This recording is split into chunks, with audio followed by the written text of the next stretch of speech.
Hi guys, welcome back. In today's video, I'm sharing with you 11 book recommendations for feel-good romance that just might hit the spot, especially at the moment when many of us are at home dealing with anxiety. There's a lot going on in the world, and if you need a little bit of an escape, you need something that's going to make you feel good, feel happy, these books just might do the trick.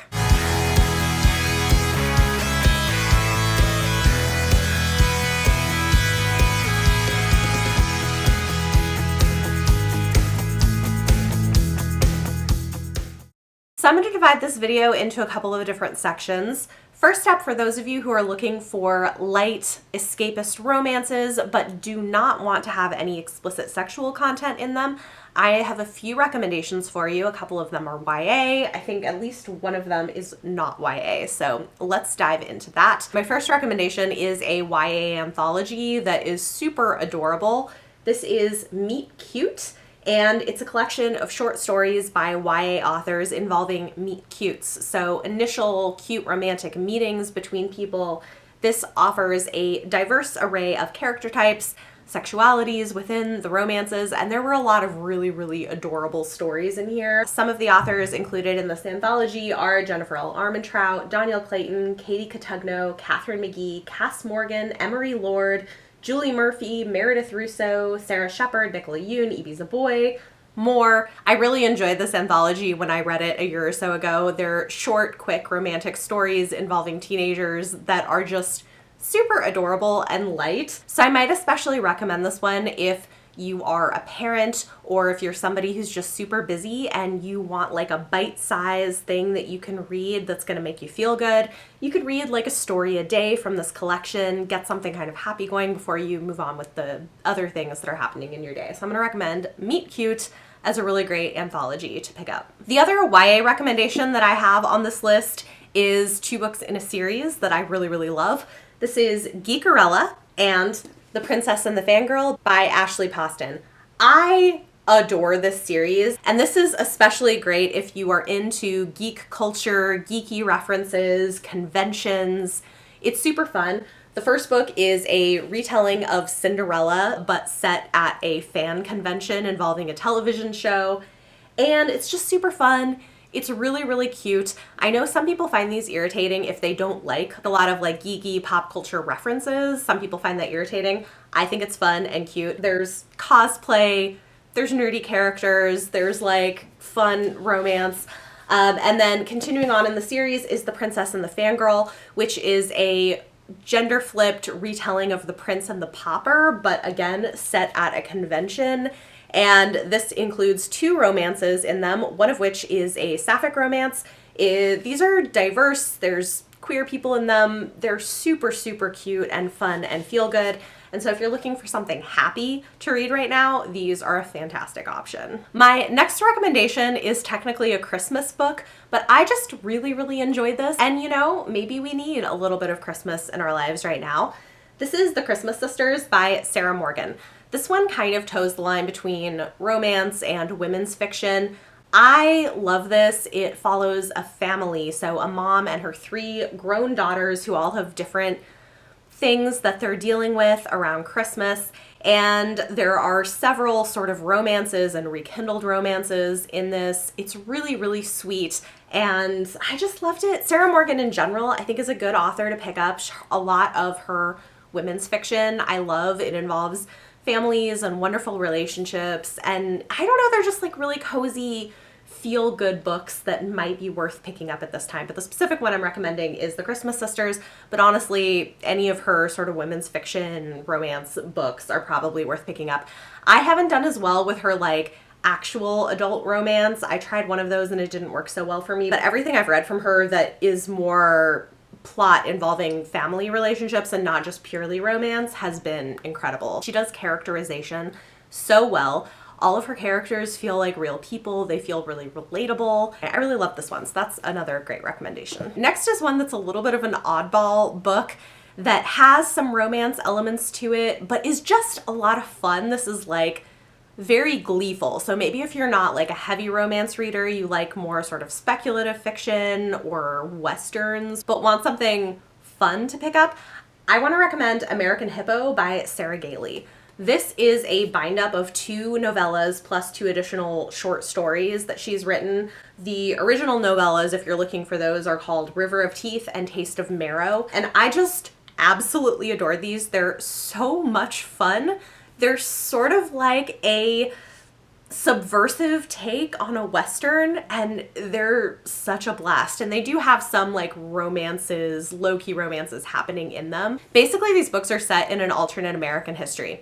So apparently, in real life American history, at one point, there was a bill that went before Congress suggesting that due to a meat shortage that was happening, we import hippos into America and raise them in like the marshlands of Louisiana and along the Mississippi River and use them for meat.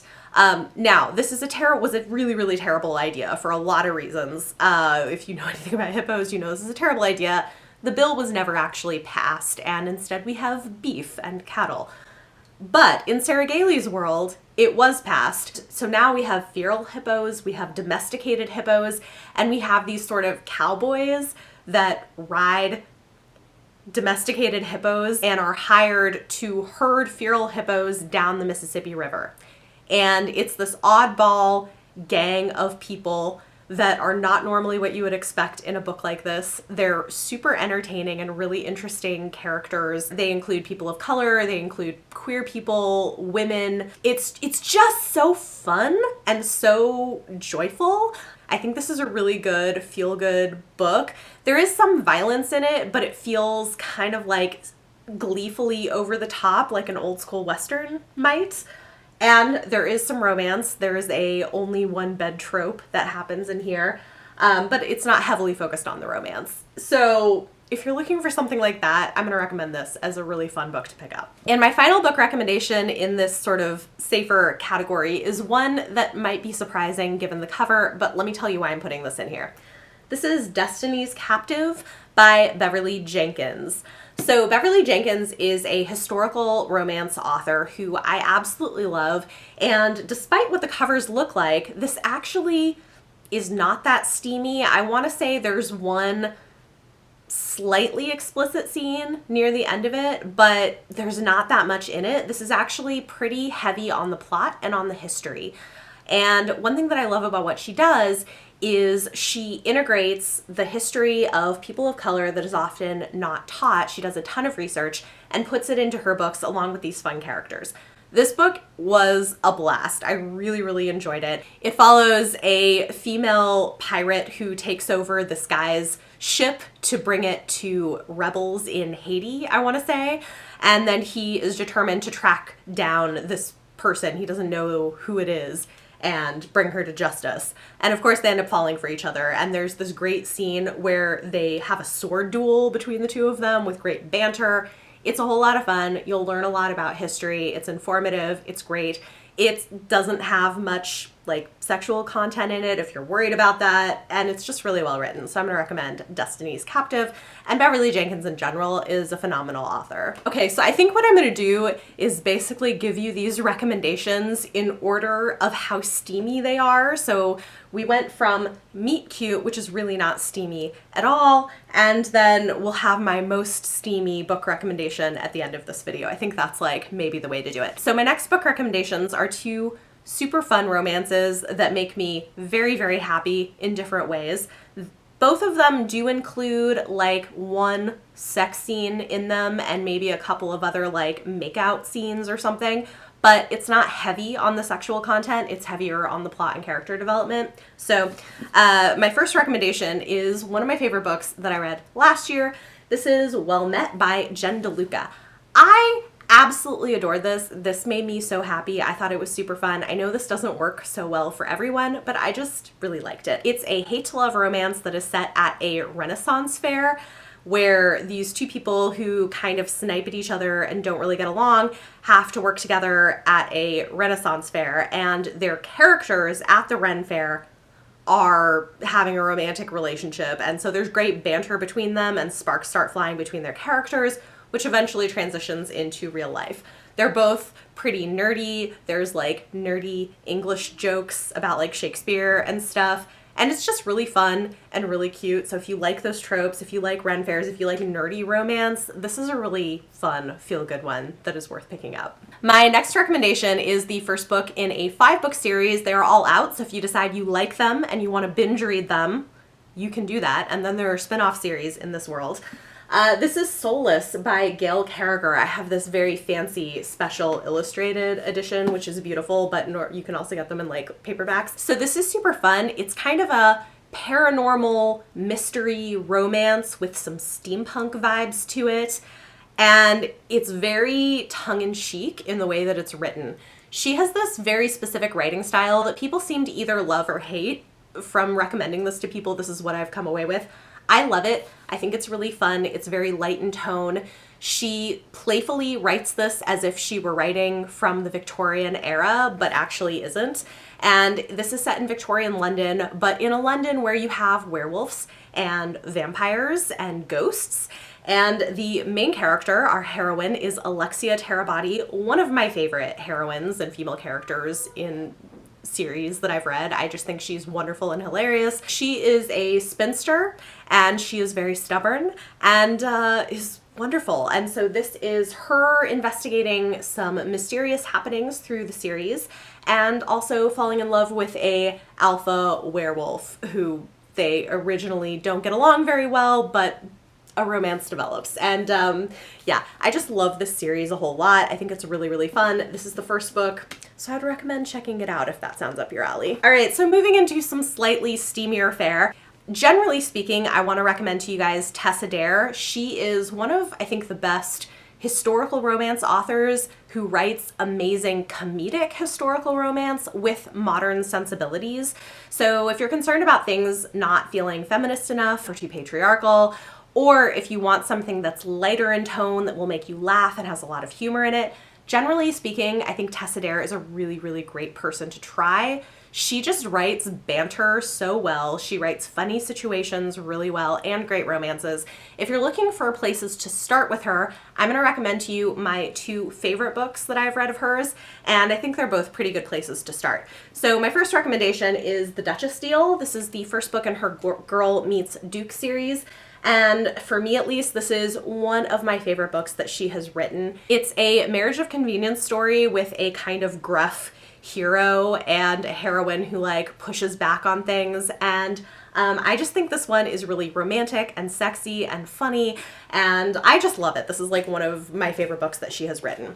My other favorite book from her is A Week to Be Wicked, and this is another one that's really great if you like nerdy romances. This one is really a nerdy historical romance. I know I've recommended this in other videos that I've done before, but it's definitely one of my favorites, and I need to buy a copy of it. I don't actually own my own copy, but I really need to have it on hand for videos like this. This one features another sort of nerdy spinster woman who has written a scientific paper that she wants to present at a conference where only men are supposed to be because science was for men. But she's determined to go to this conference and present her findings, and so she gets this guy who is known to be a sort of rake with a bad reputation to take her for this week, even if it ruins her reputation, to get to the scientific conference.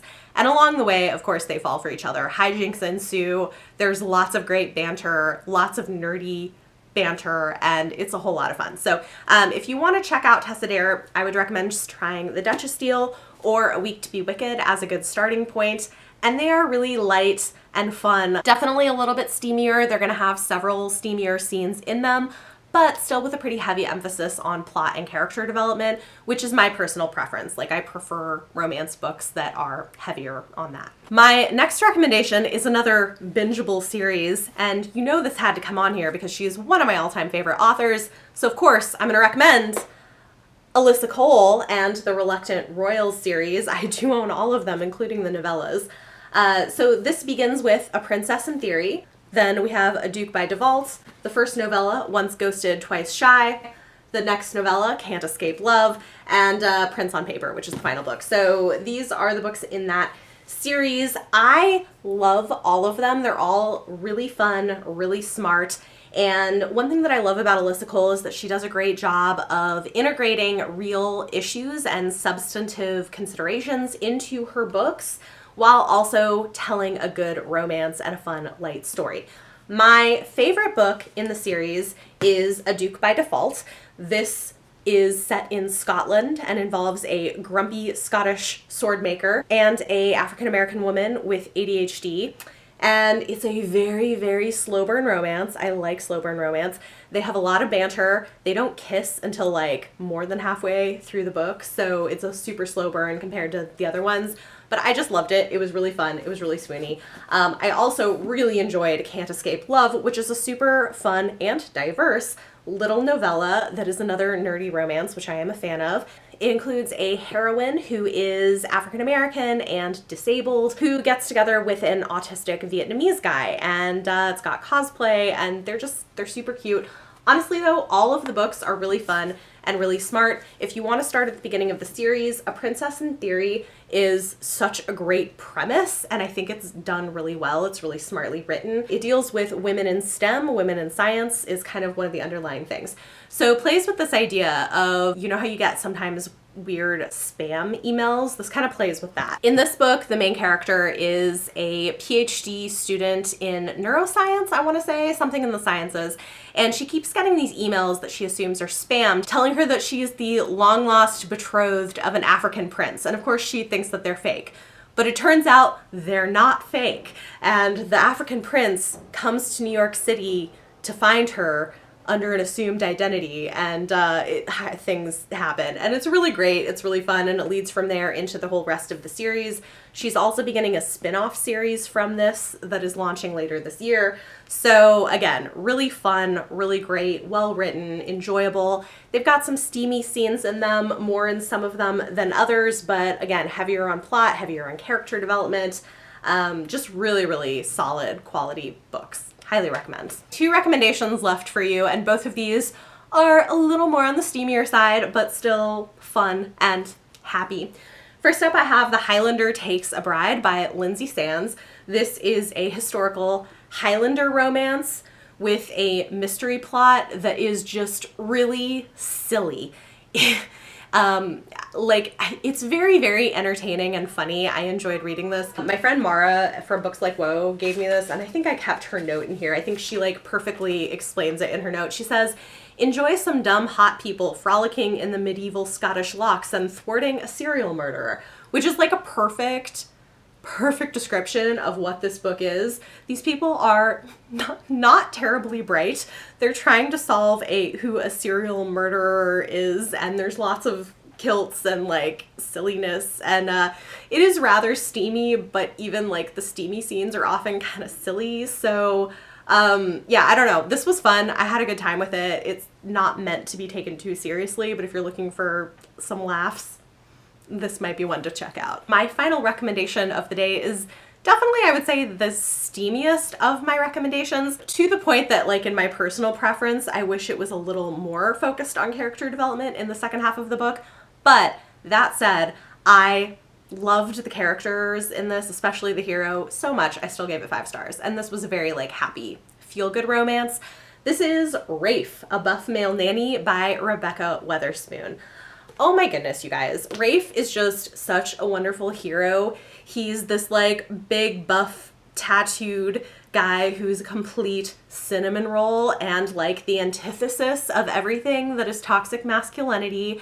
And I love him so, so much. Yeah, this was a really, really great book. It does a lot of things so well, even if the premise of it is something where I'm like, okay, in real life, maybe this would be more of a problem, but I think she handles the premise in terms of power dynamics as well as you possibly can in a book with this kind of trope to it. It follows a single mom of twins who is suddenly left in the lurch needing childcare, and she's a surgeon, like a really talented surgeon, and coming to the rescue is Rafe, who kindly agrees to step in, and he's got a lot of experience as a nanny and is so wonderful with her kids. So wonderful with her kids, but also there is an instant attraction between the two of them, and they develop a consensual relationship with one another. And it's super fun. It's super cute. The second half of the book, though, has a lot of sex in it. Like, a lot of sex, to the point where I was like, okay, we get it. They're having a lot of sex. Can we get a little more focus on character development? But that is me, and not everybody has the same taste. That said, I just really enjoy this. I think it is fun and feel good and happy. One worth checking out if that sounds up your alley. So there you have it. Those are 11 of my recommendations for feel good, fun romance in a variety of subgenres with different levels of steam. Hopefully there's something in here for everybody. I know this is a really wild time. I don't want to dwell on it too much because I completely understand. I deal with anxiety myself, and so I know a lot of people are dealing with that. In case you're wondering, thankfully our family is doing pretty well. I know a lot of people are facing a lot more difficult things. We're pretty financially stable. My husband is working from home. My kids are home, schools are closed, and we are figuring it out. And yeah, but be thinking of us. I know New York City, because we're so densely populated, has about half of the current cases of coronavirus. So yeah, things are shutting down. But we're okay. We're doing pretty good and trying to make the best of it, make the best of having time to connect as a family.